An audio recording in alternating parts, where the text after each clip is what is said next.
Hello, this is Ken Ferry with this week's Boots in the Field report. We had another great week of great meetings. It was good to see everybody, great interaction, a lot of information shared, both from the front of the room and the middle of the room.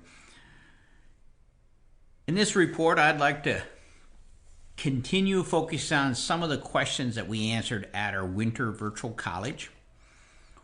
The first question had to do with the closing system on the planter that we were showing throughout the meeting. The question was, where would you rank updating the closing wheel system when it comes to planter attachments compared to all the other updates that you can buy? Well, this is a good question, considering today that you can spend as much on planter attachments as you did on the planter. Whenever you think about adding anything to the planter, it should be for a reason.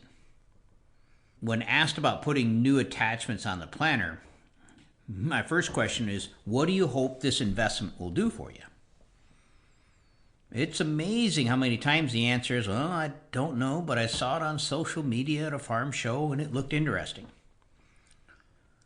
There's something to be said about if it's not broke, don't fix it. Now, if you're evaluating corn stands on a routine basis and you have identified that the closing system that you are presently using isn't doing the job, then making a change to improve it, you'll have a positive ROI. But if, let's say, downforce on the row unit is your limiting factor, causing uneven depth and maybe unneeded sidewall smearing, changing the closing system will not have the same positive ROI as changing the downforce system.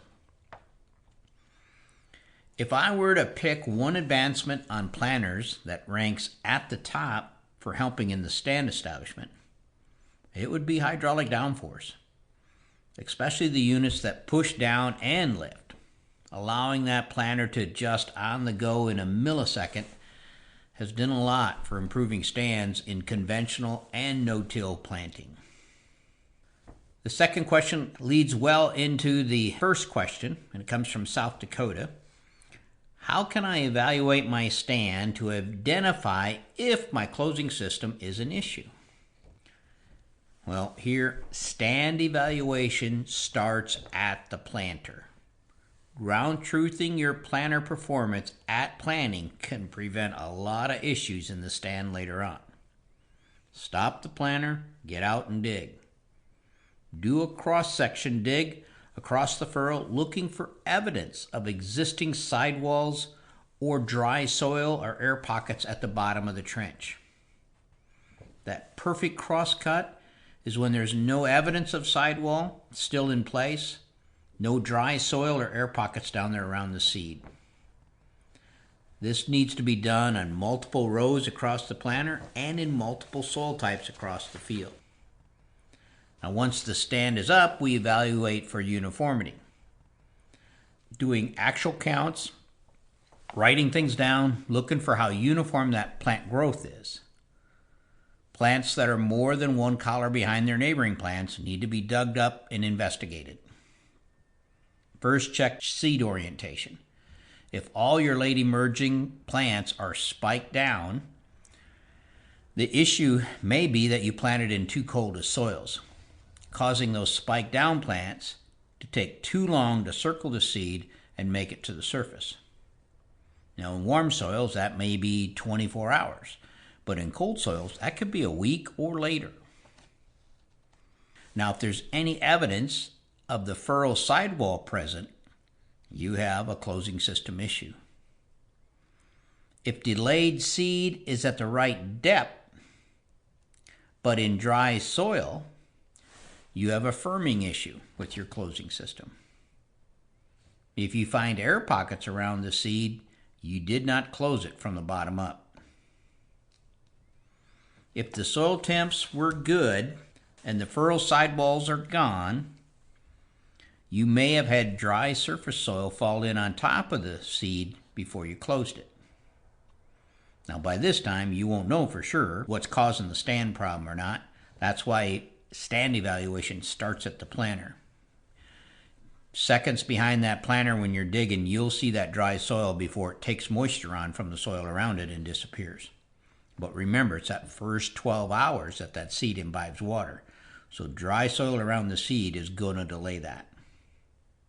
The last question from Delaware: can you put too much downforce on cast iron closing wheels?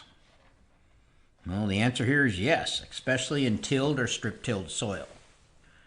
When you push down too hard on a cast iron wheel, you'll add unnecessary compaction that young plant must deal with. The cast wheels will cut a deep trench in the furrow, causing soil to push up between those two wheels. This can create emergence issues if the spike doesn't come up dead center of the furrow. If it's a little to the side, it may emerge early or attempt to leaf out underground if enough sunlight gets to that spike. Now, the plants that do come up dead center of that furrow, once they break that crown that's been pushed up by your closing wheels, they'll set their crown roots 3/4 of an inch below that surface. If you receive a big rain after emergence and it flattens that ridge between the closing wheels, now you'll have shallow corn.